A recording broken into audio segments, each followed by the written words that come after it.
फिर से मुश्किलें शुरू हो गईं। हालांकि रूस ने किसी भी मतभेद से इनकार किया और इस हमले को सीरिया की शांति प्रक्रिया को पटरी से उतारने की कोशिश बताया है। Безусловно, провокация, направленная на срыв. Следственный комитет Российской Федерации уже возбудил уголовное дело. जाहिर है कि यह घटना रूस और टर्की के सुधरते रिश्तों पर चोट करने के लिए अंजाम दी गई और ये सीरिया में शांति लाने की कोशिश पर भी चोट है, जिसे रूस, टर्की, ईरान और बाकी देश मिलकर लाने की कोशिश कर रहे थे। Следственный комитет Российской Федерации уже возбудил уголовное дело по факту убийства. Ему поручено сформировать межведомственную рабочую группу, которая надлежит. टर्की के राष्ट्रपति तैयब एर्दोगन ने भी पुतिन के सुर में सुर मिलाते हुए कहा है कि हत्याकांड का मकसद टर्की और रूस के सामान्य होते रिश्तों में बाधा डालना है। रूस एम्बेसी पर हुआ यह हमला टर्की पर हमला है, पूरे देश पर हमला है। रूस के एम्बेसडर पर हुए इस अटैक के बाद मिस्टर पुतिन से बात हुई, उन्होंने भी इसे उकसावा बताया और मतभेद से इनकार किया। अमेरिका ने भी इस हमले की निंदा की। अमेरिका के निर्वाचित राष्ट्रपति डोनाल्ड ट्रंप ने भी ट्वीट करके टर्की, जर्मनी और स्विट्जरलैंड में हुए हमले पर दुनिया को अपनी सोच बदलने के लिए कहा। तो यूनाइटेड नेशंस के महासचिव बान की मून ने भी हमले की निंदा की। I'd like to offer my deepest condolences to a Russian delegation following the assassination of their colleague Ambassador Andrei Karlov in Ankara earlier today. I condemn this senseless act of terror for which there can be no justification. दरअसल रूस Syria में चल रहे युद्ध में राष्ट्रपति बशर अल असद की सरकार का समर्थन कर रहा है और यही बात टर्की और रूस के बीच तनाव का कारण भी है। सीरियाई सरकार का समर्थन करने के लिए रूस के खिलाफ इस्तांबुल में रूस के वाणिज्य दूतावास के बाहर प्रदर्शन भी हुए थे।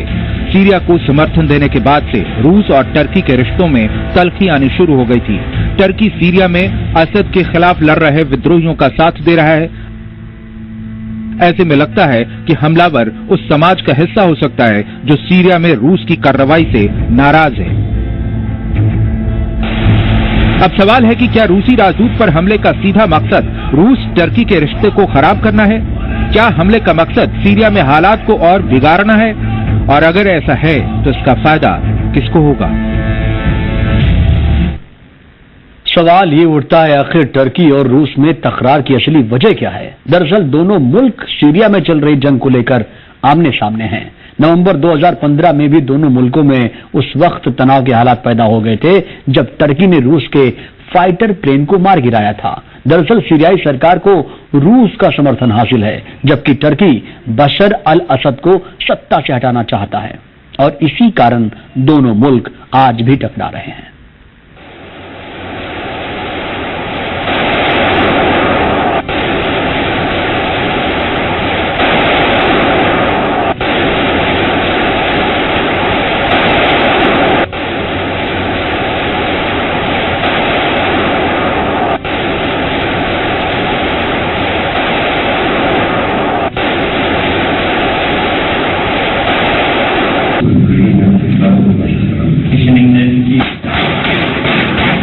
टर्की में रूस के राजदूत आंद्रे कार्लोव की हत्या के बाद सवाल उठ रहे हैं कि आखिर इस हत्या की वजहें क्या हो सकती हैं।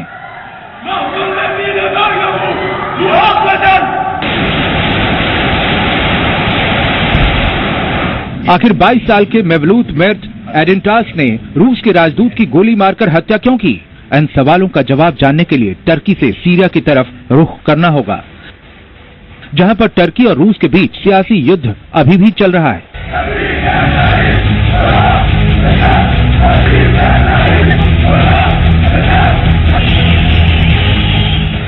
सीरिया में चल रही सिविल वॉर का रूस और टर्की भी हिस्सा है। टर्की सीरियाई प्रेसिडेंट बशर अल असद का विरोधी है, जबकि रूस असद सरकार के सपोर्ट में है।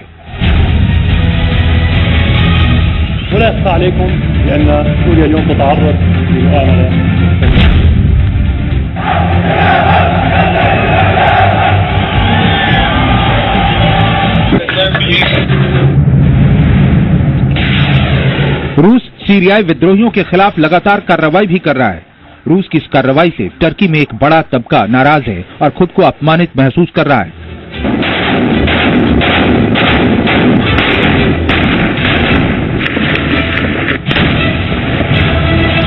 रूस के समर्थन को लेकर टर्की में हाल ही में कई विरोध प्रदर्शन भी हुए थे।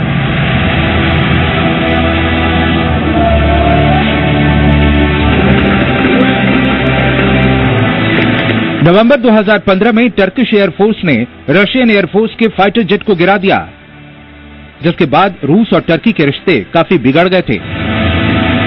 रूस का कहना था कि उसका फाइटर जेट टर्की के ऊपर नहीं था और जानबूझकर टर्की ने उसके फाइटर जेट को गिराया है।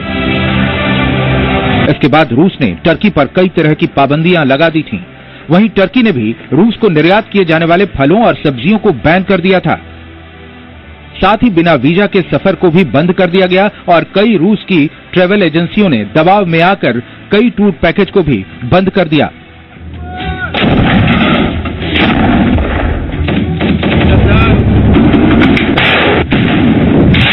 इसी साल सितंबर में रूस ने सीरिया में टर्की के रूथलेस मिलिट्री एक्शन को लेकर चिंता जताई। साथ ही सीरिया के राष्ट्रपति बशर अल असद को अपना समर्थन जारी रखने का ऐलान किया। इस साल 28 फरवरी को टर्की ने सीरिया में जारी युद्ध विराम का उल्लंघन किया और कुर्दिश फोर्सेस पर नॉर्थ सीरिया में हमला किया। इसके बाद रूस ने टर्की की विरोधियों के लिए बनाई गई सप्लाई लाइन को ही नष्ट कर दिया था।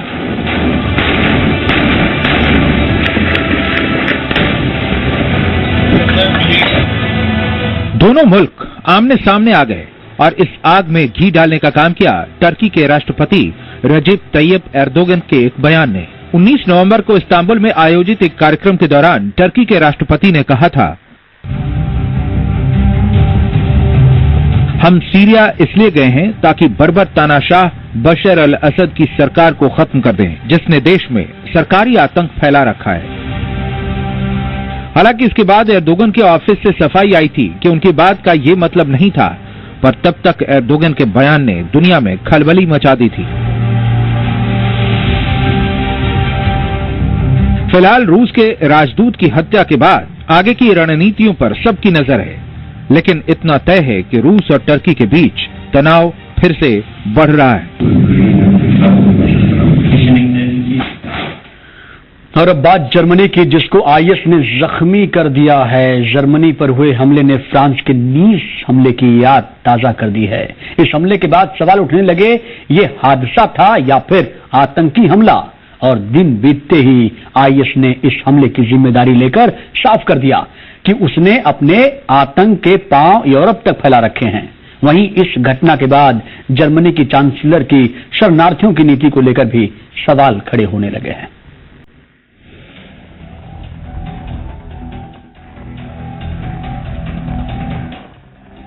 जर्मनी को आईएस ने दिए जख्म।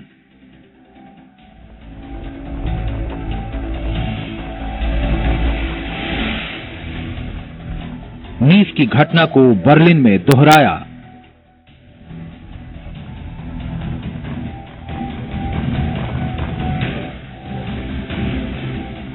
ट्रक ने फिर ली बेगुनाहों की जान।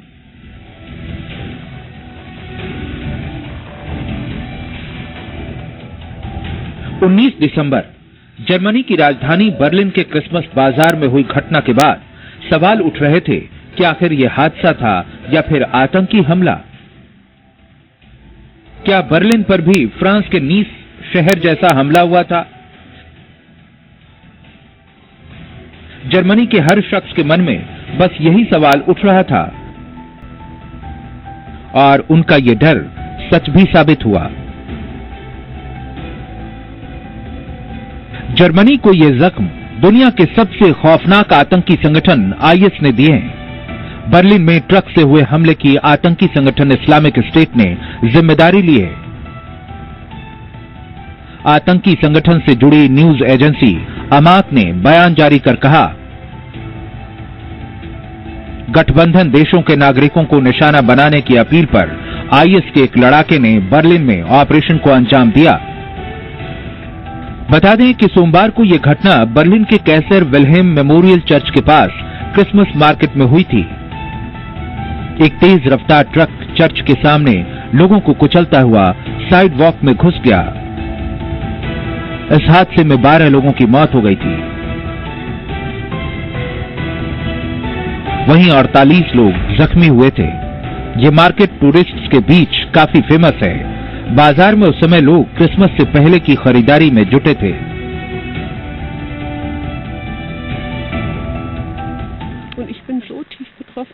मैं बहुत दुखी हूँ और मैं समझ नहीं पा रही हूँ कि मैं कैसे अपना दुख व्यक्त करूँ।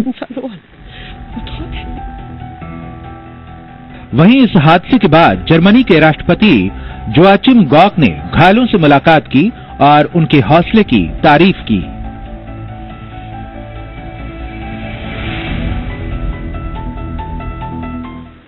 मैंने 3 मरीजों से बात की जो गंभीर रूप से घायल हैं और जिनका आज ऑपरेशन होना है। मैं उनके हौसले को देखकर हैरान हूँ। हम एक दूसरे से बात कर रहे थे और मैंने उनको उनके अंदर छिपी ताकत याद दिलाई। बर्लिन में हुई घटना ने जुलाई में फ्रांस के नीस शहर में हुई वारदात की याद को ताजा कर दिया। ट्यूनीशिया मूल के एक ट्रक चालक ने एक रिजॉर्ट में आतिशबाजी का प्रदर्शन देख रहे लोगों की भीड़ पर 19 टन विस्फोटक सामग्री से लदा एक ट्रक चढ़ा दिया था, जिसमें करीब 84 लोगों की मौत हुई थी। उस हमले की जिम्मेदारी भी आईएस ने ली थी।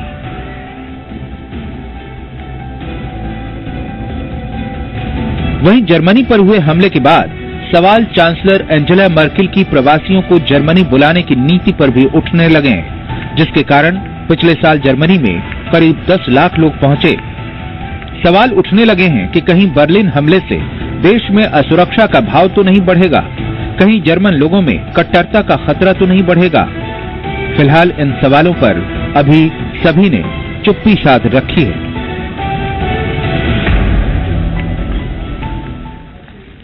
दुनिया के सबसे खौफनाक आतंकी संगठन इस्लामिक स्टेट के कई वीडियो सामने आ चुके हैं। उसके आतंकवादियों की दरिंदगी की हर तस्वीर पर उसका दुनिया भर में विरोध हुआ, लेकिन जो तस्वीर अब आप देखने वाले हैं उसे देखकर आपकी रूह कांप उठेगी, क्योंकि आतंकी माँ बाप ने खुद को बचाने के लिए मासूमों को सुसाइड बॉम्बर बना दिया।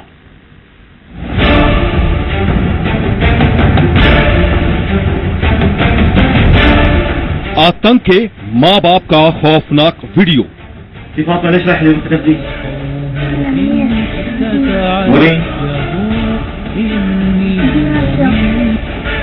मासूमों को पढ़ाया आतंक का पाठ।